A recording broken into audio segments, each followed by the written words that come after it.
Alors déjà bonjour à tous et bienvenue sur la chaîne des éditions Delring. Alors je suis ici quelque part dans la montagne entre l'humanité et puis la nature la plus profonde. C'est au cours d'une petite balade avec mon Battle Wolf qui doit être quelque part là-haut. Attendez, j'ai tâché, ça y est, vous le voyez, il est là-haut. Grosse bête, elle viendra peut-être nous voir tout à l'heure. Donc comme je disais, je suis là devant une grande cascade. Alors certains pourront peut-être la connaître, d'autres pas du tout. J'en profite de ce petit arrêt pour vous en parler. Au plan le plus sacré et le plus ancien, les cascades, comme toutes les sources en fait, ont toujours été des lieux votifs. Donc soit pour le paganisme très ancien, mais aussi pour le christianisme de manière un peu plus récente. Ça a toujours été une source de mystère, une source de vie aussi, parce que l'eau qui descend de la montagne, généralement elle est pure.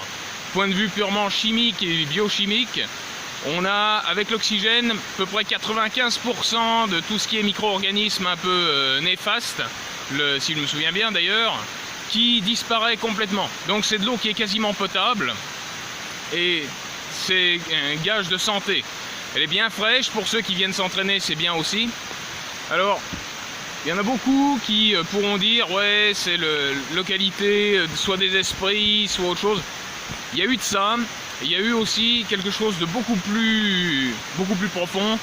La cascade, tout comme les grottes, et tout comme les rochers aussi, les monolithes, les zones naturelles qui n'ont pas été édifiées par l'homme, très souvent, ils font l'objet de véritables cultes. Ce sont des sanctuaires, aussi bien d'un point de vue mystique, mais aussi d'un point de vue purement religieux, c'est-à-dire tout le monde dans la vallée connaît les cascades, mais les craignent. À juste titre, rien qu'au niveau de la fonte des neiges, quand ça commence à descendre de la montagne, ça peut être dangereux ici. Donc, comme tout ce qui est la nature, parfois elle peut être bénéfique, parfois elle peut être un peu plus, disons, compliquée à gérer. C'est pour ça que les anciens s'en méfiaient autant qu'ils pouvaient les adorer. On retrouve d'ailleurs essentiellement en Europe, pas tellement en Europe du Nord, mais plutôt en Europe de l'Est et puis en Europe de l'Ouest, ici par chez nous, tout un tas de sanctuaires. On trouve même soit des gravures, soit parfois des peintures rupestres à l'intérieur de voûtes des grottes, au fond des cavités. Soit c'était pas des lieux de sacrifice, soit ça pouvait aussi être des lieux, on va dire plutôt de retraite. Pour certains ermites ou même pour des pèlerinages, des rituels, on a vu ça, on a des traces comme quoi ces lieux pouvaient servir de rassemblement.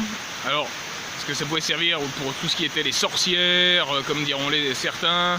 Est-ce que ça pouvait servir de lieu de sacrifice? J'y crois pas trop, il faudrait voir. En attendant, ce qui est sûr, c'est qu'on a énormément de symbolique ici, symbolique de l'eau, symbolique de la pierre, symbolique de l'altitude, de la montagne, symbolique de la vie sauvage, au sens un peu plus large, puis symbolique du mystère aussi, puisque c'est une eau qui descend. Jusqu'à preuve du contraire, l'eau on la trouve en bas, mais si on remonte la source, bien elle surgit de la montagne, parfois un peu miraculeusement. C'est aussi cette qualité qui fait qu'elles étaient très respectées et très indiquées quelque part. Il y a de nombreux pèlerinages qui vont au sommet des montagnes, aux sources, etc. On le voit avec Lourdes, par exemple, mais on peut le voir aussi sur d'autres sections, essentiellement du côté du Jura, des Vosges. Il y a plusieurs sites anciens, type des Celtes, où on a retrouvé soit des traces de poterie, soit des traces de fer ou des traces d'autels. Voilà, bon écoutez, je vais pas faire trop long, je vous laisse vous amuser joyeusement, et puis à bientôt dans la forêt. Allez à tous, salut!